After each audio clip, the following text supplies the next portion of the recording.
Good morning. Aloha from Florida. I mean, Hawaii. Been saying Florida so much that it's actually Hawaii right now for a little bit longer.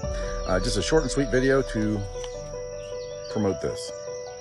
And all of the Globers watching the video, their heads just exploded because they can't stand this. It's a death blow for the blue ball belief system.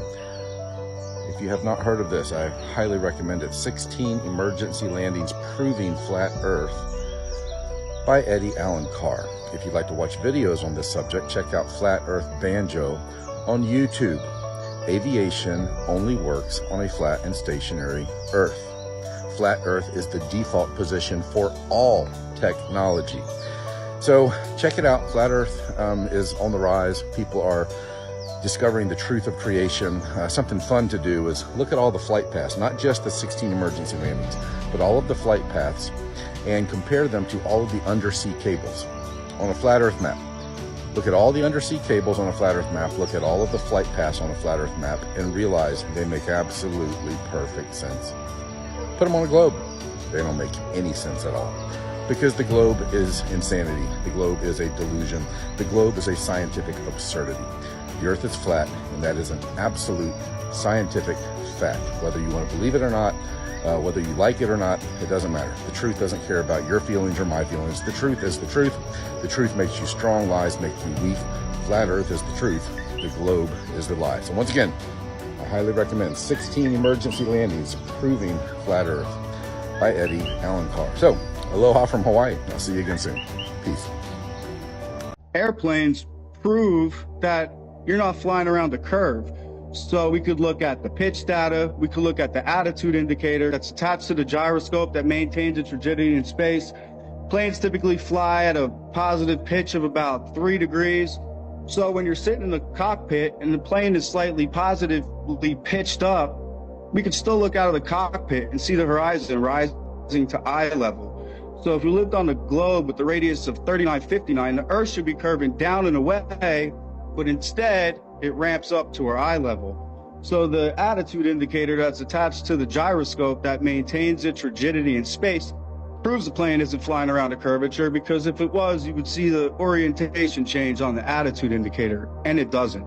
So the first law of gyrodynamics is rigidity in space. Going to Antarctica for the 24-hour sun, I think it's kind of crazy that it's 2024 and the Globers are so desperate that they have to go to Antarctica in 2024 to try to prove a globe by looking at the sky, because if there was solid globe proof, you wouldn't have to go to Antarctica in 2024 to try to prove anything. So that just shows me that they're really desperate. The globe is in shambles. The globe gets crushed every day. And speaking about the sun, if you want to try to prove the shape of the ground by looking at the sun, I have plenty of observations of the sun that debunk your 93 million mile away sun religion. So this is a sunset time lapse I did. I took a screenshot at the beginning and at the end with the solar filter. It changed 40%. There's plenty of other observations. This is Gotta Lie to Flurf, sunset time lapse with solar filter. Changed 24% in diameter in 43 minutes. Here's Peter Markley debunking his globe religion. His sun also changed 40%. You could see the angular size changing. This is average glober. His changed 20%. So like I said, I just took screenshots at the beginning and the end of the sunset time lapses. The sun was 93 million miles away, and the small rotation of the Earth during the sunset, the sun would never, ever change in angular size. Crepuscular rays prove the sun is a local light. If you're a detective and you go to a crime scene, right, and like an unaliving, I don't like to use that word, but whatever, right, for the sake of argument, I will. If you go to an unaliving crime scene, you can tell that a crime occurred, right, just based on evidence. There's fucking blood everywhere. Like, you can tell that something happened, right? You don't need to know why. At that moment, just to figure out that a crime occurred, you don't need to know why it happened, right? Like if you check your safe and there's money missing, right?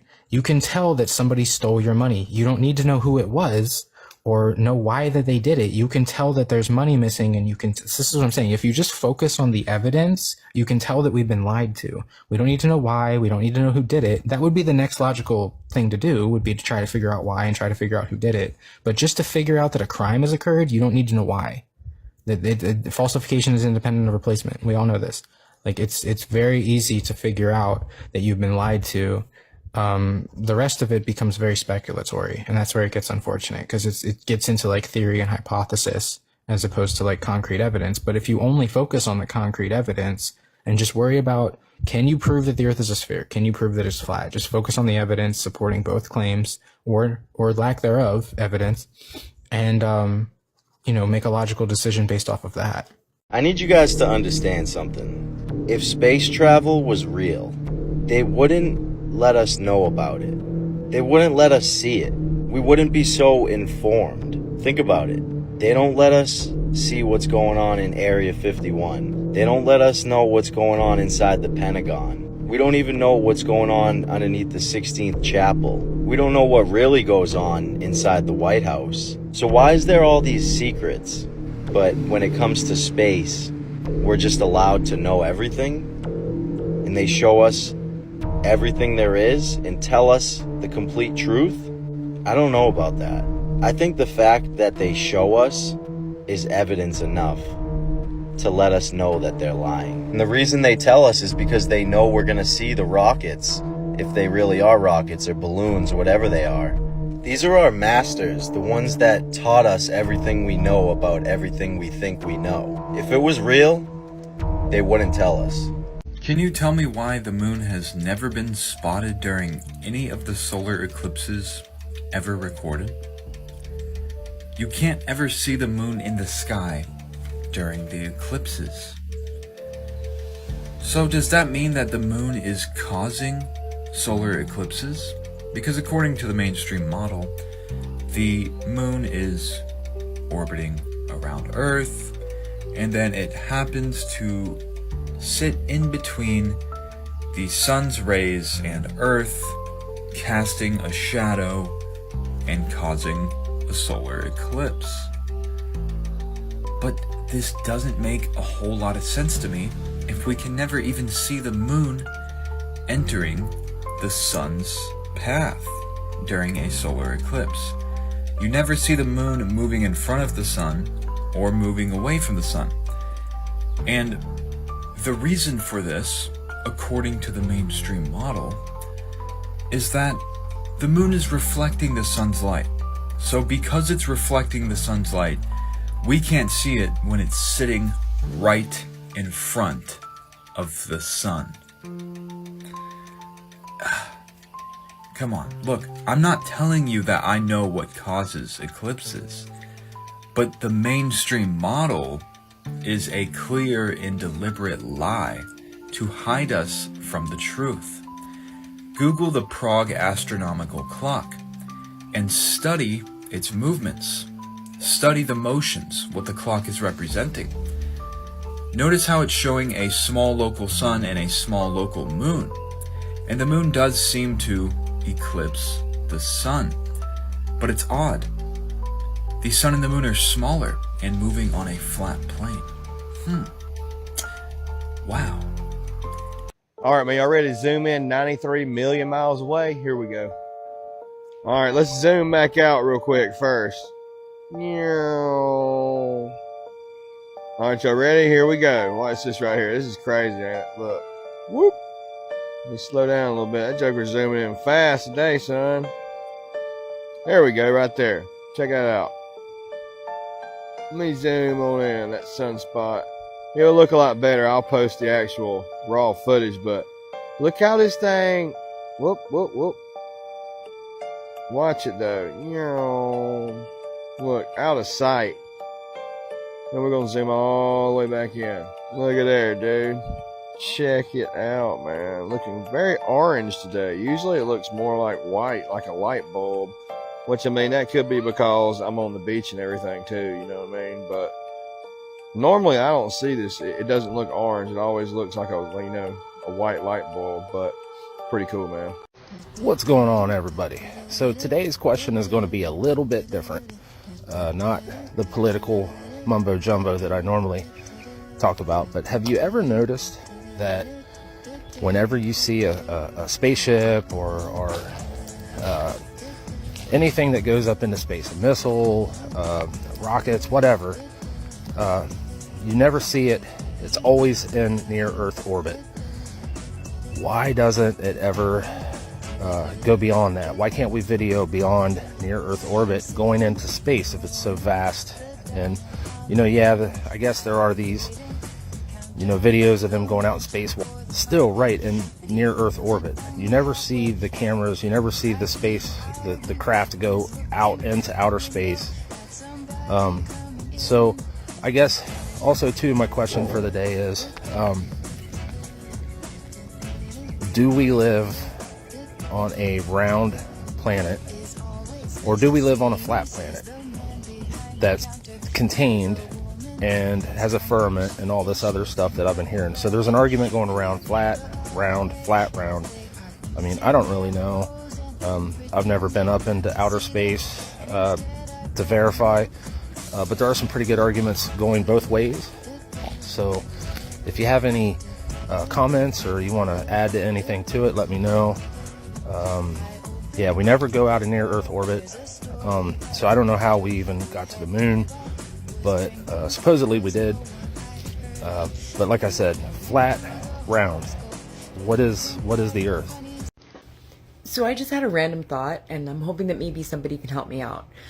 Okay, so I just wonder why it is that when somebody talks to another person about flat Earth, or even just about whether or not the globe or space or any of it is real, why is it that a person who believes wholeheartedly that it's a globe get so angry? Why do they get so angry?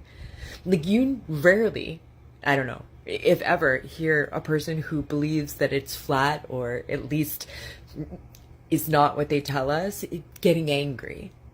Why do people who believe in the globe get so angry? Doesn't that make you wonder why it is that you have to get so worked up to defend something? I don't know. Am I the only person who thinks this way? I just find it very humorous. Somebody help me out. Tell me if you believe in the globe, tell me why it is that it upsets you to think that somebody doesn't agree with you. I don't know who needs to hear this. I'm going to tag her. Coming from a girly who was an atheist her whole life, this is going to trigger some people. The Flat Earth movement. Don't come at me. Don't come at me. It's mind-blowing. The stuff coming out. The evidence, the proof, the Bible, everything is... I remember when the whole Flat Earth movement started, I was like 19, so like 10 years ago, I was like, holy a little crazy. But it has like given me, it's given me more, I don't want to say purpose, but it's like, it's definitely helped my mental health. Like, so much. Telling you that the Bible is real, that the world is flat, and there's the waters above. Check this out. Right here, I have my pool raft, right? I have a towel over the holes, so it's just this one centered. Now, look what happens when I move the water here. See that? That is that hole. The water down here. Just move the water. Okay. Over here. See that? Okay. I'm glad you see that. Now look at a video of a star I took on my telescope. This isn't what I took through my telescope, but it is the same exact thing. This is with all the holes, but you can let me move the water a little bit. You can clearly see that it looks like a star. I know, it sounds absolutely insane. I'm gonna be honest with you, it really does. But the more you do your research and the more you look into it, and it makes total sense. Look at these Bible verses right here. I mean, come on. What does this Bible verse mean in Genesis? I mean, let's be real here. To me, it sounds like he's saying that there is water above, so as below. He separated it. We can also go to this verse right here, where it clearly states that he hovers above the circle of the earth. And a circle is not a sphere. A circle is something you have on a piece of paper. This verse right here is Daniel 4:11, where it says, "The tree grew and became strong. Its height reached to the heavens, and it could be seen to the ends of all the earth." If the world is a globe, how would everybody see it? Let's be honest here. And also, why does it say the ends of the earth? Which, if it's a globe, there is no end, considering you keep on continuing and continuing to go around, right? This verse right here, in my opinion, is one of the greatest to prove the flat earth, because it says that a tree reached heaven, which is what he calls the firmament, which is the vault. And it says that it could be seen at all the ends of the earth. Let's actually back it up with another thought. Let's say the tree would be to take place in Florida, United States. How would people across the entire earth be able to see it? That doesn't make any sense whatsoever. And I really think that it's funny on how Google is saying the Bible does not explicitly state that the earth is stationary. If that's the case, explain this verse. Psalms chapter 104 says, "He set the earth on its foundations, it can never be moved." I will be making a part 2 to this, but here's over 200 Bible verses that say that the earth is flat or mean it. Have a great rest of your day. God bless, my friends. Pay very close attention to the video that I'm showing you. This is a video of the sunrise, but just pay attention to what you're seeing, because according to the mainstream model, the earth is rotating at 1,000 miles per hour and then spinning around the sun, and this is what is causing this right here.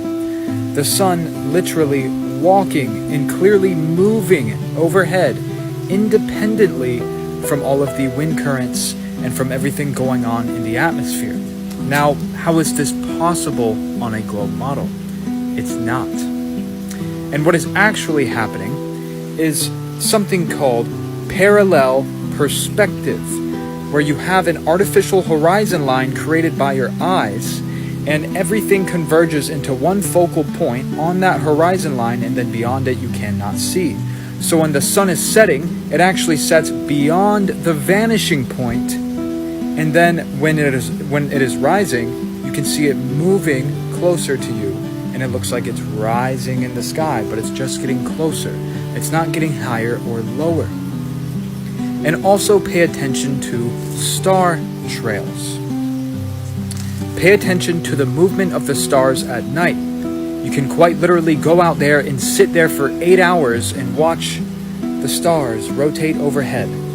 24 hours later, at the same exact time, that star that you just saw the night before will be in that exact same position. Because we've always had the same 12 star constellations rotating clockwise overhead, but since you're viewing it above you, it appears to be counterclockwise. On a globe model, this wouldn't make sense. Star trails would look like a bunch of chicken scratch and scribble. But in the firmament, it makes a lot more sense. The flat Earth map dates back over 1,000 years. This map is credited to being created by a Persian astronomer. His name was Al-Biruni, and he lived between 973 AD to 1048 AD. It's the official map of the United Nations and also the United States Geological Survey. It used to be present in many places before the creation of NASA and the Antarctic Treaty in 1959. Here you see it with Admiral Byrd. This map has been restored by Dmitry from Russia with suggestions of mine, Eddie Alenkar. Known by my YouTube channel Flat Earth Banjo, I asked Dmitry to include the Bermuda Triangle and Point Nemo, a place deep in the Pacific where NASA buries rockets. Then Robert Tozzi, a professional mapmaker, came along and enhanced the map even more. There are many people now selling this map online, but if you could order it from my online store, I would greatly appreciate it. Visit my online store now and order one of the items. I humbly thank you.